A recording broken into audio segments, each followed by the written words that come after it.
मेरा नाम है चेतन चौधरी।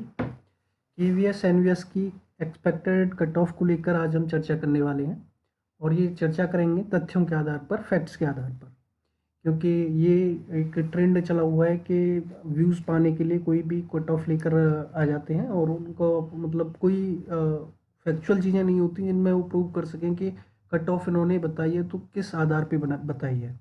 केवल और केवल जितनी जल्दी हो सके कट ऑफ का वीडियो डाल दीजिए और व्यूज़ पा लीजिए। ऐसे मुझ पे भी तमाम कमेंट्स आए थे टेलीग्राम से लेकर और यूट्यूब कमेंट्स में आप लोगों ने पूछा कि कट ऑफ की वीडियो बना दीजिए। उसका एक कारण था कि आप लोगों का जो विश्वास मेरे ऊपर बना, क्योंकि आप जानते ही हैं कि जो केवीएस और एनवीएस ने टोटल एप्लीकेंट्स की संख्या जो बताई थी वो एग्ज़ाम से 1-2 दिन पहले जब कोर्ट में एफिडेविट सबमिट किया था उसमें बताई थी। नॉन सी टेट वालों ने जो केस किया था तो उसमें कोर्ट को एफिडेविट सबमिट करना था, तो कोर्ट ने जो संख्या बताई थी वो लगभग 17,000 के करीब बताई थी। मैंने जो वीडियो बनाया था 15 दिन पहले जिसमें अनुमानित संख्या बताई थी उसमें पीआरटी को लेकर सबसे बड़ा द्वंद्व था, क्योंकि आरटीआई का रिप्लाई आ चुका था टीजीटी का, तो उसमें टीजीटी की तो 5915 थे लेकिन पीआरटी का नहीं पता था और पीआरटी का एंड तक केवीएस ने बताया भी नहीं। लेकिन 15 दिन पहले मैंने आपको बता दिया था एक्सपेक्टेड नंबर कि ये संख्या है आपकी 12,000 और 12,000 प्लस जो आप मान सकें तो मान लीजिए, लेकिन मैक्सिमम 12,000 रहने वाली है। ये आप देख सकते हैं 14 दिन पहले का वीडियो है और वही संख्या निकल के आई। टोटल जो एप्लीकेंट थे वो 12,034 थे। तो इस प्रकार आप लोगों का विश्वास बना और आपने कट ऑफ को लेकर मुझे बार बार पूछा, लेकिन मैंने तब भी यही कहा था कि जब तक पूरा एनालिसिस नहीं होगा, मैं फैक्ट्स के साथ नहीं आऊँगा, तब तक कोई वीडियो नहीं बना पाऊँगा।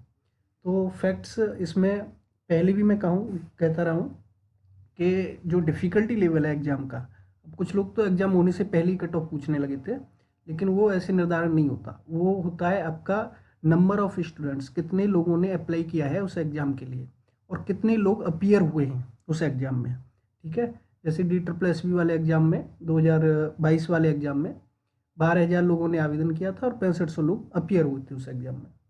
तो उसी प्रकार से मैंने नंबर बताए थे एक्सपेक्टेड केवीएस के, पीआरटी के। तो ऐसे ही जो कट ऑफ का निर्धारण होगा वो नंबर ऑफ स्टूडेंट्स कितने अपीयर हुए हैं एग्जाम में और डिफ़िकल्टी लेवल क्या रहा है एग्जाम का, इन दो बातों पे निर्धारण होता है कट ऑफ का।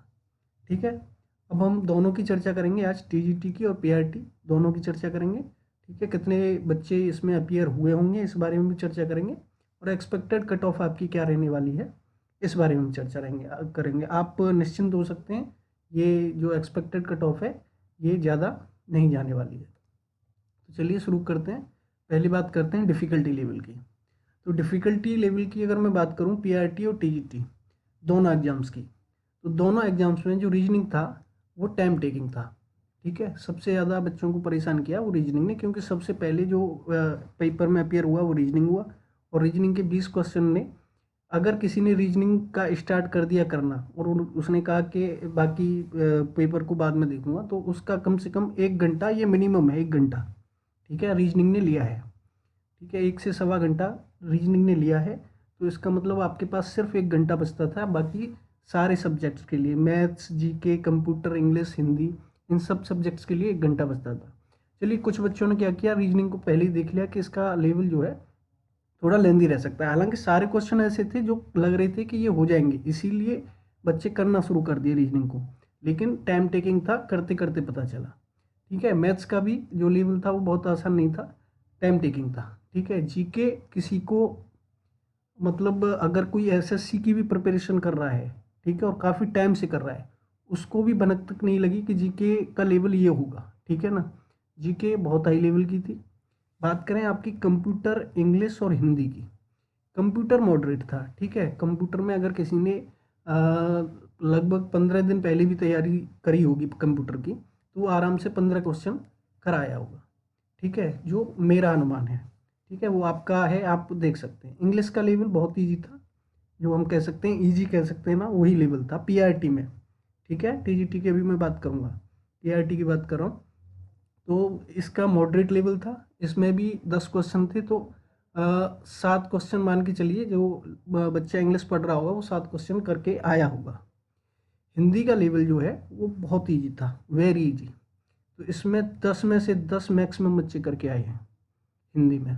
अगर ये मैं बात करूँ, जो अच्छे तैयारी करने वाले बच्चे हैं वो अगर इसमें नहीं फंसे होंगे, रीजनिंग मैथ्स और इनमें नहीं फंसे होंगे, तो वो इनको ऐसे करके आ गए हैं, ठीक है।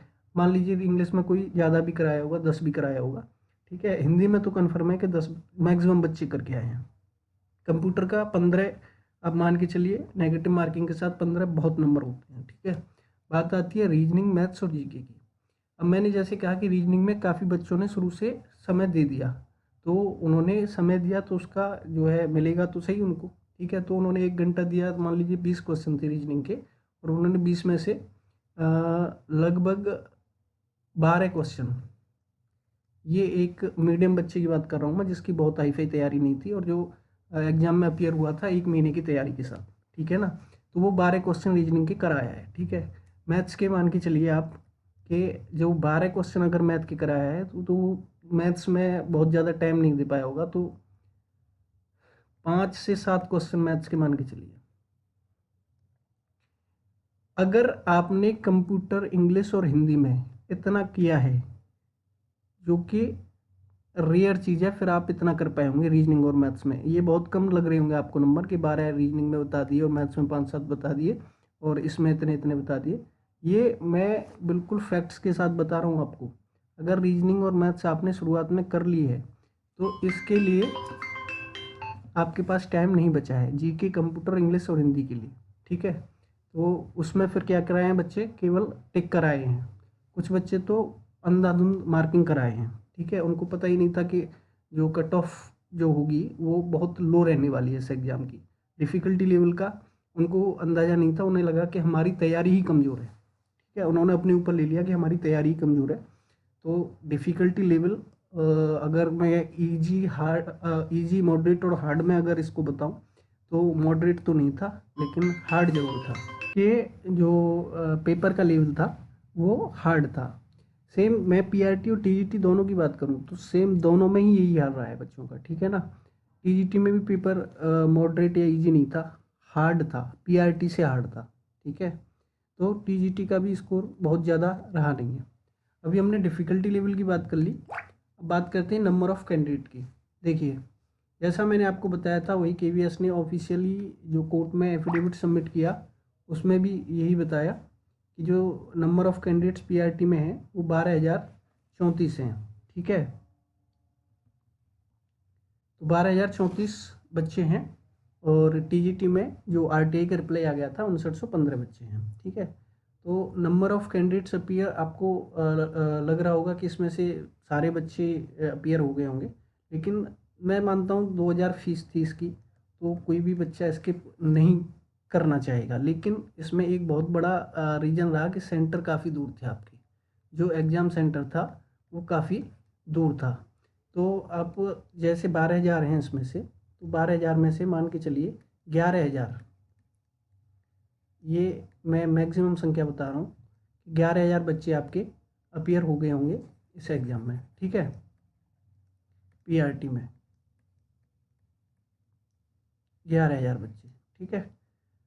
टीजीटी की बात करूँ मैं, 59,15 जो बच्चों ने फॉर्म भरा था, इसमें से मैक्सिमम मैं बता रहा हूँ आपको 5500 बच्चे अपीयर हुए हैं एग्ज़ाम में, ठीक है।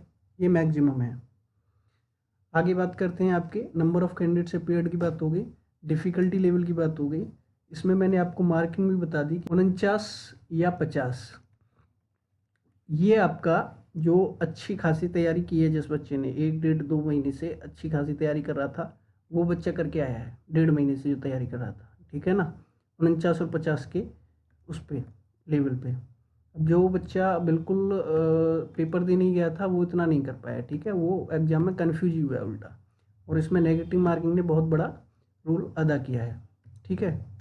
तो अगर मैं बात करूँ कट ऑफ की, तो कट ऑफ का आपका जो रहने वाला है वो, मैं सब कैटेगरी की बात करूँ, UR, EWS, OBC, SC, ST,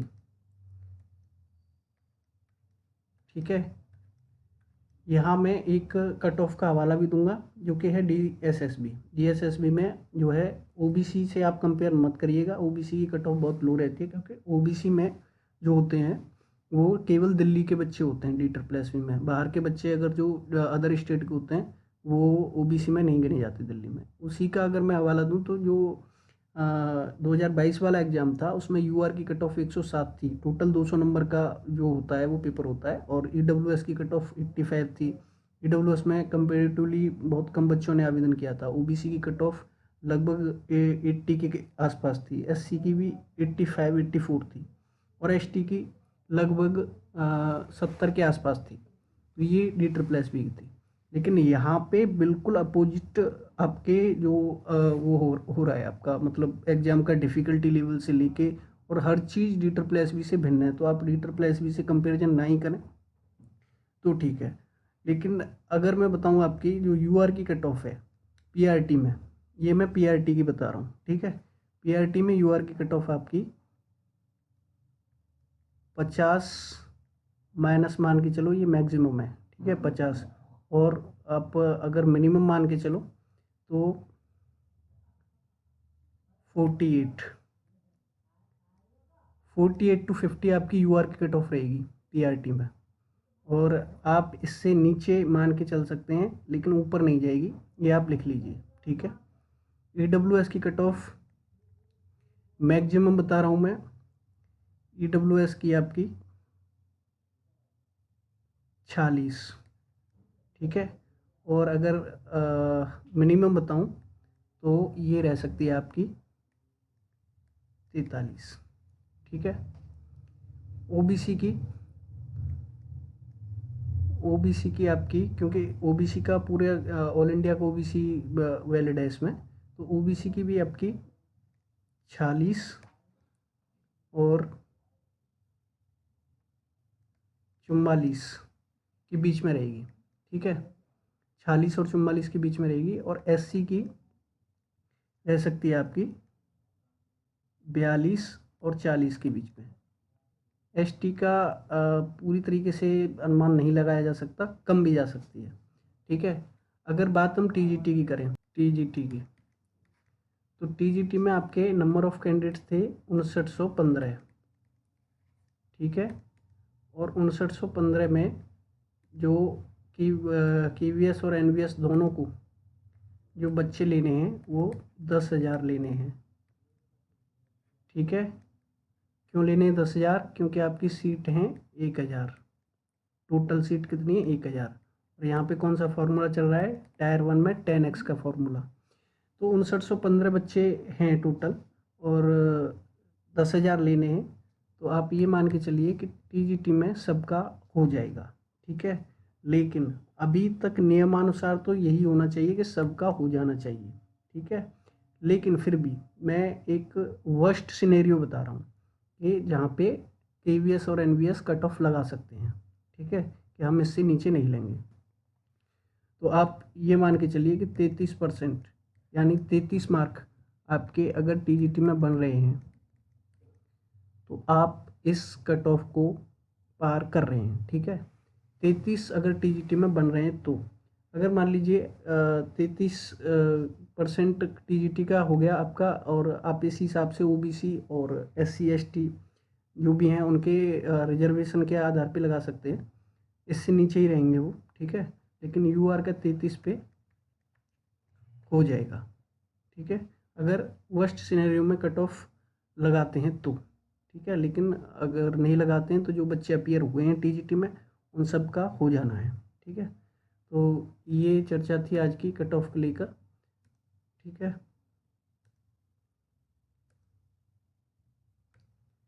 तो यहीं पे करते हैं इस वीडियो को समाप्त, और मुझे उम्मीद है आपको ये वीडियो अच्छा लगा होगा। अच्छा लगा हो तो आप सब्सक्राइब भी कर दीजिए, क्योंकि आप सब्सक्राइब नहीं करते हैं। हमारे व्यूज़ जेन्युइन हैं तभी इतने ज़्यादा जाते हैं, लेकिन सब्सक्राइबर अभी इतने ज़्यादा नहीं है। तो आप हमारी मेहनत को सराह सकते हैं सब्सक्राइब करके, ठीक है। धन्यवाद, थैंक यू सो मच।